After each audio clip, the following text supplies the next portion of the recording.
Breaking news. కొన్ని రోజుల నుంచి నడుస్తున్న ఆపరేషన్ సింధూర్ తర్వాత అసలు ఏం జరిగింది? పాకిస్తాన్కి సంబంధించిన ఎంతమంది ఉగ్రవాదులు చనిపోయారు?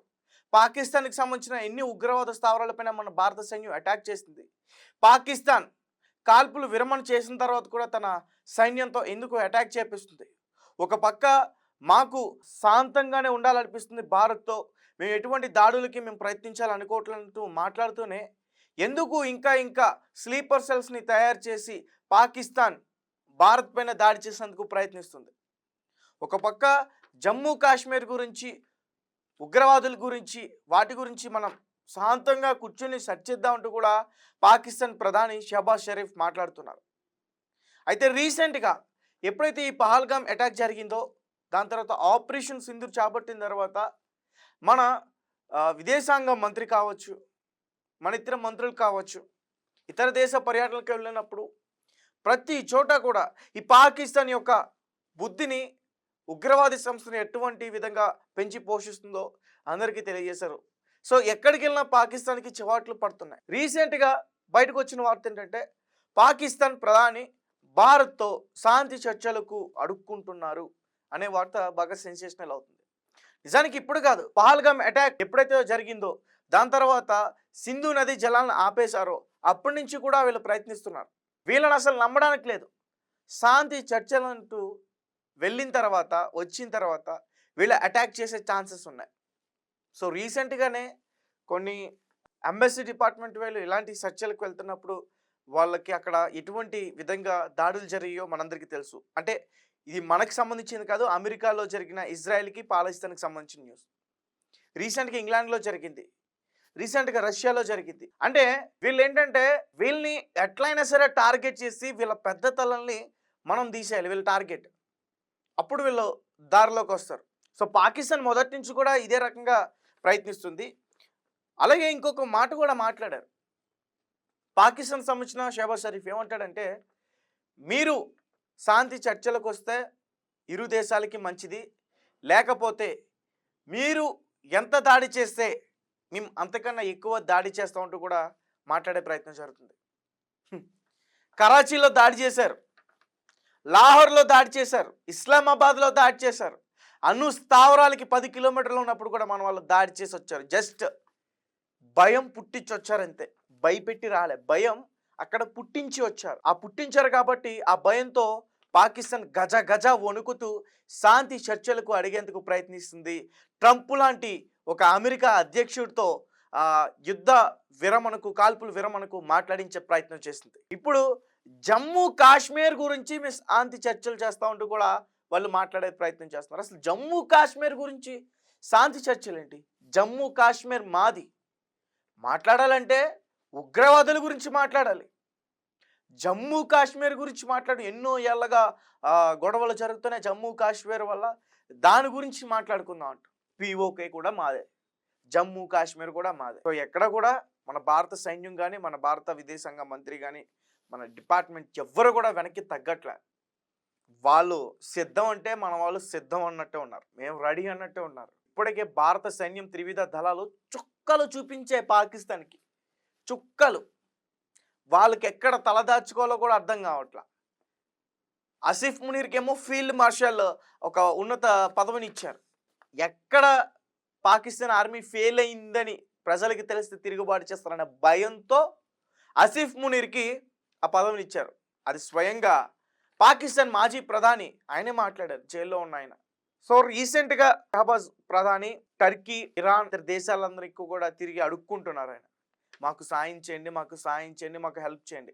అంటే ఏ రకంగా ఇండియా పాకిస్తాన్ మీద యుద్ధం చేస్తుంది, మీరు మాకు సపోర్ట్ చేస్తే మేము వాళ్ళతో యుద్ధం చేస్తామని కాదు.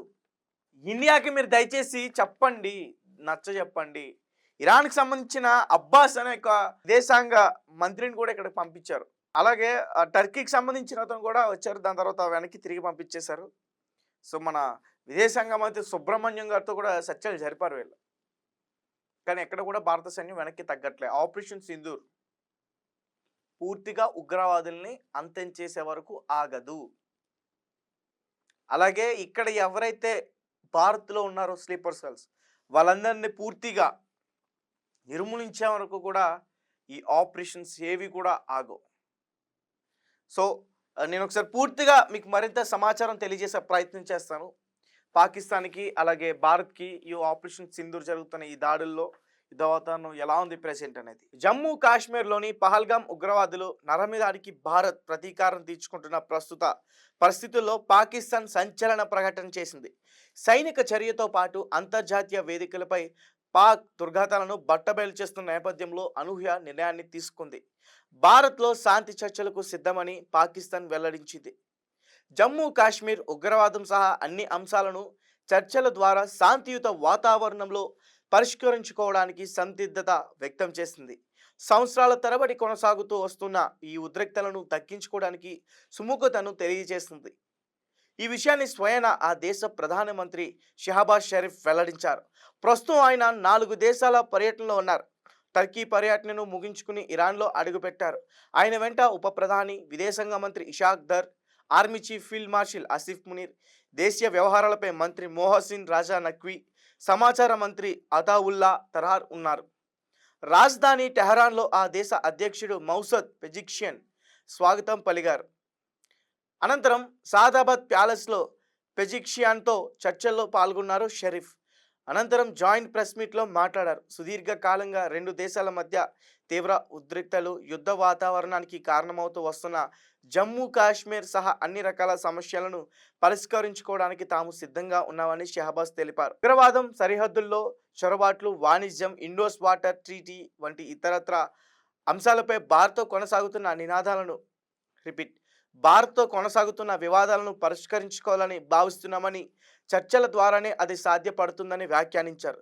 సైనిక చర్య యుద్ధాన్ని కోరుకుంటే తమ ప్రతిస్పందన కూడా అలాగే ఉంటుందని తేల్చి చెప్పారు. తమ దేశంపై భారత్ దురాక్రమణకు పాల్పడలను చూస్తే తమ భూభాగాన్ని రక్షించుకోవడానికి తాము కూడా అదే మార్గంలో వెళ్తామని ధీటుగా సమాధానం ఇస్తామని షహబాజ్ షరీఫ్ తెలిపారు. ఈ విషయంలో ఆయన ఇటీవలే ఆ 2 దేశాల మధ్య సాగిన దాడులు, ప్రతిదాడులను పరోక్షంగా ఉదాహరించారు. భారత్ నిజంగా శాంతియుత వాతావరణాన్ని కోరుకున్నట్లయితే శాంతి చర్చల ప్రతిపాదనలకు అంగీకరించాలని షరీఫ్ వ్యాఖ్యానించారు. తాము శాంతిని కోరుకుంటున్నామని, భారత్ వైఖరి ఏమిటనేది ఆ దేశ నాయకత్వం మీద తీసుకునే నిర్ణయాలపై ఆధారపడి ఉంటుందని పేర్కొన్నారు. భారత్, పాకిస్తాన్ మధ్య ఉద్రిక్తలు తలెత్తినప్పుడు పెజిక్షియన్ ఆందోళన వ్యక్తం చేయడం, చర్చల ద్వారా సమస్యలు పరిష్కరించుకోవాలని సూచించడం పట్ల షరీఫ్ ఆయనకు కృతజ్ఞతలు తెలిపారు. ఇరాన్ విదేశాంగ మంత్రి అబ్బాస్ అరాగచిని ప్రశంసించారు. ఆయనను అత్యుత్తమ దౌత్యవేత్తగా అభివర్ణించారు. సో గైస్, చూశారు కదా, భారత్ చేస్తున్న దాడికి పాకిస్తాన్ తట్టుకోలేక పూర్తిగా లొంగిపోయి అక్కడున్న ప్రజలతో తిట్లు తిని వాళ్ళు తిరుగుబాటు చేస్తుంటే ఇలా విదేశాంగాలకి పర్యటన అని చెప్పి పారిపోయి వాళ్ళ నటన అంతా కూడా బయటపడింది. నిజానికి వేయో చర్చల కోసం వెళ్ళలేదు వీళ్ళు. ఒకేసారి field marshal Asif Munir, army chief, ఒకేసారి ప్రధానమంత్రి, ఉప ప్రధానమంత్రి, ఒకేసారి విదేశాంగ మంత్రి, సలహాదారులు అందరూ కట్టకట్టుకుని పర్యటనకు వెళ్తారు ఎక్కడైనా, ఏ దేశంలో అయినా సరే. అంటే పాకిస్తాన్లో ప్రజలు తిరుగుబాటు చేస్తున్నారు. అరే, మీ వల్ల, మీ చేతకానితనం వల్ల భారత్తో మీరు యుద్ధం చేయలేకపోతే ఎందుకని చెప్పి వాళ్ళు తిరుగుబాటు చేస్తున్నారు, మీ వల్ల నీళ్ళు ఆగిపోయినాయి, ప్రజలు ఇక్కడ చనిపోతున్నారు అని చెప్పేసి వాళ్ళపైన తిరుగుబాటు చేసి రాళ్ళు, రప్పులు అన్నీ విసిరి కొడుతుంటే ముఖం చూపించలేక పారిపోయారు పాకిస్తాన్ వీళ్ళందరూ కూడా. ఇప్పుడు నేను ఎవరైతే చెప్పినా 5 ప్రధాని, Sharif, chief Munir, army chief, విదేశాంగ మంత్రి, అందరూ దాదాపు సలహాదారు మొత్తం దౌత్యవేత్తతో సహా అందరూ కట్టగట్టుకుని ఎక్కడికి పారిపోయారు? టర్కీకి పారిపోయారు. టర్కీ తర్వాత ఒక సోది ఇరాన్కి మళ్ళీ వెళ్ళామని చెప్పి ఇరాన్కి వెళ్తారు. ఇప్పుడు తర్వాత అమెరికా వెళ్తారు. సో గైస్, పాకిస్తాన్ ఎట్టి పరిస్థితుల్లో కూడా నమ్మడానికి అయితే లేదు. శాంతి చర్చలకు వెళ్తే ఖచ్చితంగా ఎవరైతే చర్చించడానికి వెళ్తారో మన ఆఫీసర్స్ పైన వాళ్ళు అటాక్ చేసే ఛాన్సెస్ ఉన్నాయి. భారత్ అయితే నాకైతే ఈ శాంతి చర్చలకు వెళ్తుందని అయితే మాత్రం అనిపించట్ల. ఎందుకంటే జమ్మూ కాశ్మీర్ అలాగే ఉగ్రవాదం గురించి అంటూ వాళ్ళు మాట్లాడుతున్నారు. జమ్మూ కాశ్మీర్ వాళ్ళే కదా అసలు ఉగ్రవాది సంస్థను ఎక్కువగా వాళ్ళు పెంచుకున్నారు. కాబట్టి ఇదంతా కరెక్ట్ కాదని నాకు అనిపిస్తుంది. అండ్ జమ్మూ కాశ్మీర్ మనదే, దాని గురించి చర్చలు అవసరం లేదు.